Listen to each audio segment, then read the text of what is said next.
Assalamualaikum warahmatullahi wabarakatuh. Oke, ketemu lagi dengan saya. Ini langsung aja kita tentu poin. Ada garapan kiriman dari beliau yang ada di Semarang ini ya. Lakoni biru. Lakoni 900 watt 120E ya, seperti ini. Ini sebelumnya saya terima sudah posisi terbongkar. Baut-bautnya sudah dibongkar seperti ini dan ternyata PWM-nya juga sudah pernah dicopot dan dicoba diperbaiki tapi gagal gitu ya. Karena rusaknya mati total, nggak bisa nyala. Sudah pernah dioprek sama anak buahnya gitu tapi gagal ya. Oke, langsung aja kita ke meja workshop. Ini tadi sudah saya oprek teman ya. Saya akan cerita untuk mesin las kali ini ya. Untuk garapan kali ini saya cukup cerita aja karena banyak garapan yang belum diselesaikan. Itu di belakang masih antri sangat banyak teman ya.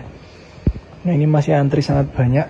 Sampai-sampai saya di spam, di chat, di spam banyak banget yang ngechat saya, Mas mesin lasuk gimana, Mas mesin lasuk gimana. Sabar, nanti pasti saya kerjakan dan nanti pasti saya kirim balik kok, aman. Gak mungkin saya korupsi, gak mungkin saya bohong, gak mungkin saya nipu, gak mungkin saya tilep ya. Barangnya gak mungkin saya jual dan gak mungkin saya kemana-kemanakan. Pasti saya kirim balik dengan posisi normal. Oke, ini saya cerita aja. Ini PWM-nya kan sudah pernah diperbaiki ya. Dan tadi itu ini teman, untuk bagian osilator PSU-nya itu kan sudah pernah dilepas. Ini sudah saya ganti untuk IC PWM PSU UC343 ya, di sana 8 kaki dengan konektornya sudah saya ganti maksudnya. Oke, sendernya yang ada di bawah ini untuk mesin las Lakoni 120. PWM-nya kan sering saya jelaskan ya, apalagi bagian jalur PSU primer power supply, entah itu osilatornya ini ataupun jalur MOSFET-nya kan sudah sering banget saya jelaskan. Jadi untuk video kali ini saya sempat cerita aja gitu ya. Aku mau ngasih menggeh-menggeh aja. Ngasih ngos-ngosan saking capeknya ya. Hari ini banyak mesin las yang dikerjakan. Sender 20 volt sudah saya ganti. Dan untuk R yang menuju output dari kaki nomor 6 itu kan ada R ya. Ada R di sini, di dekat IC. Itu R-nya kan 51 ohm. Output nomor 6 menuju kaki katodanya dioda sender yang ada di sini. Yang ini, nah itu kan pertemuan antara R dengan sender itu juga udah diganti. Terus saya nyalakan. Nah kok ternyata tegangannya itu outputnya yang harusnya positif 27 volt, mentok-mentoknya 28 lah, 28 volt DC output sekundernya itu malah ngelunjak sampai 85, hampir 90 volt tadi ya. Dan bagian primernya sangat panas ini, apalagi MOSFET-nya sangat panas. Untung nggak saya teruskan ya. Untung saya sadar kalau tegangan outputnya tuh sangat berlebih, sangat over ya, sangat over sekali sampai tembus 85 volt. Padahal di sini elko-nya aja cuma maksimal mentok di 50 volt aja untuk elko sekundernya ini ya. Positif 27 voltnya itu terpasang, elko-nya mentok di 50. Tadi sampai 80. Untung elko-nya nggak sampai meletus. Dan untungnya primer power supply ini injek tegangan ini ya, suntik tegangan di DC line atau tegangan primer 320 volt ini. PSU saya sudah dilengkapi pengaman dan kontaktor dan juga sudah dilengkapi bolam ya, bolam dummy load ini 100 watt. Jadi kalau misalkan ada masalah di primer atau sekundernya over atau gimana, itu bolamnya akan langsung nyala terang dan otomatis arus yang masuk ke sini tuh jadi kecil ya, sangat kecil seperti itu. Terus ini ya, untuk MOSFET drivernya itu juga sudah dilepas, entah diganti atau entah kenapa kok dicopot ya. Dicopot dipasang lagi karena ini PCB-nya sampai mengelupas kalau teman-teman lihat. Nah itu jalur drainnya MOSFET dan jalur source-nya itu sampai mengelupas. Ini tadi saya lepas lagi karena nanti kita akan mau ngecek MOSFET drivernya ini satu persatu teman ya. Ini kita singkirkan dulu, kita normalkan dulu PSU-nya. Jadi yang menyebabkan dia itu tegangannya mentok sampai 80 ya, hampir 90 volt, itu ternyata ini teman, sepele ya. Tadi saya sampai ganti ini. Sebenarnya dulu saya pernah sih, sering malahan. Dan ini sering terjadi pada saya pribadi. Itu kan kalau misalkan PWM seperti ini rusak di PSU, kalau tadi sudah saya ceritakan, ganti IC konektor plus IC plus konektor 3543 sender, terus resistor semua cek semua, dioda, apalagi kapasitor di bagian osilator PSU saya cek sampai MOSFET saya cek normal. Terus tadi sebelum pasang MOSFET juga saya sempat ngecek tegangan gate terhadap source-nya MOSFET PSU ini juga aman ya. Tadi di rentang 0,9, mentok-mentoknya 1 volt lah tegangan gate-nya ini kalau dipakaikan IC UJ343. Tapi kalau pakai UJ345 itu tegangan gate-nya hanya di 0,275 atau 0,3 volt saja. Kalau diganti ini kayak saya ganti UJ343, maka tegangan gate PSU-nya, gate MOSFET-nya maksud saya, itu akan naik ke 0,9 atau 1 volt. Dan setelah pasang MOSFET ternyata tegangan outputnya itu, karena switchingnya udah bekerja ya, trafo switchingnya udah dapat sinyal pulse dari MOSFET, dia sudah berosilasi, mengeluarkan tegangan outputnya kok malah naik ya, sangat over ke 85 volt tadi. Itu ternyata penyebabnya cuma sepele teman.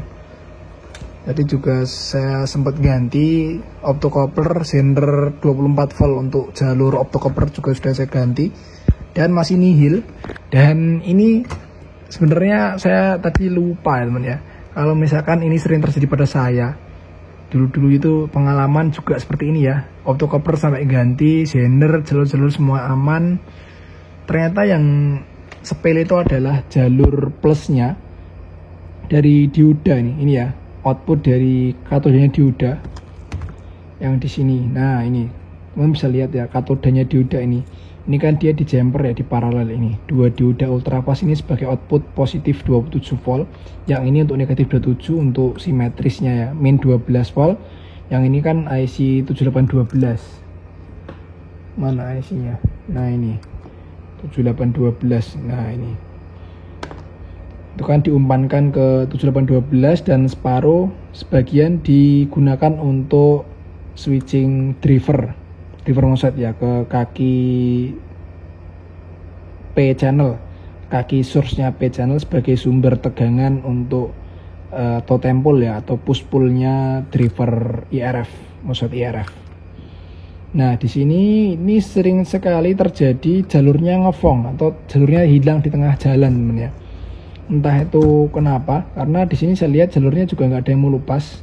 Tapi setelah diukur itu ternyata ya nyambung. Tapi setelah di jumper itu ternyata berhasil ya, membuahkan hasil. Ini saya jumper, ini dari jalur positifnya Elco yang juga ke pin satunya IC 7812 pin input, dan juga ke resistor 500 ohm 511 kode 511 ke bagian optocoupler ya.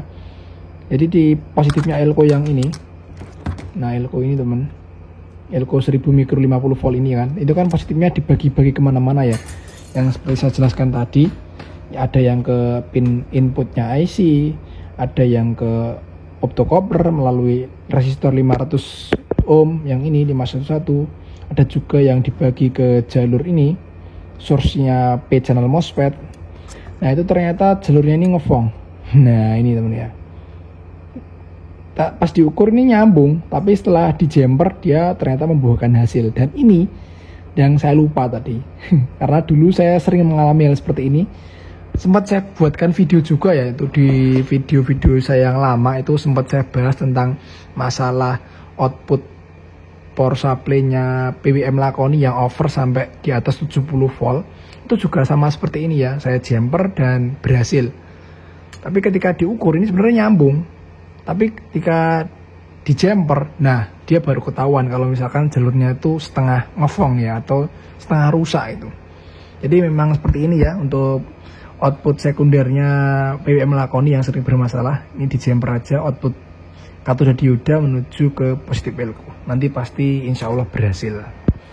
Dan sekarang kita coba untuk pengetesan ya, kita cek tegangannya setelah ini dioprek-oprek tadi. Saya lupa ya, ini dulu sempat saya buatkan video, cuma saya sendiri yang lupa malahan. Kalau di PWM Lakoni sering terjadi seperti ini. Jadi gitu, kalau misalkan teman-teman ganti optocopler, ganti sender, bahkan ngoprek-oprek bagian primer nggak ketemu, ya ini ya solusinya, jumper aja positif elko, jalur positif elko menuju ke outputnya katoda dioda. Nyalakan, bismillah. Nah, itu bulamnya udah nggak nyala. Tadi pas ini tak lepas, bulamnya nyala terang, langsung outputnya naik ke 85. Sekarang kita cek. Duh, kok ora iso. Bener kok ora tuh ini. Oh, lah salah lur. Salah ternyata ini probe-nya. Nah, nih 25 volt. Oke, 25 volt aman ya. 12 voltnya ini. Nah, oke, aman. Ini min 27, terukur min 24. Oke, outputnya 7912 min 12. Oke, aman temen ya, sudah berhasil. Ini tinggal kita normalkan bagian BWM-nya. Jadi seperti itu untuk cerita tentang PSU BWM lakoni yang bermasalah pada garapan kali ini. Semoga bermanfaat. Sampai jumpa di video selanjutnya. Untuk menyelesaikan ini nanti sudah saya jelaskan video sebelumnya ya. Untuk mempersingkat waktu ini saya cut aja di sini karena tadi kita cuma cerita untuk bagian PSU saja. Oke, terima kasih dulur, matur nuwun. Salam mobil elektronik. Iya. Matur nuwun.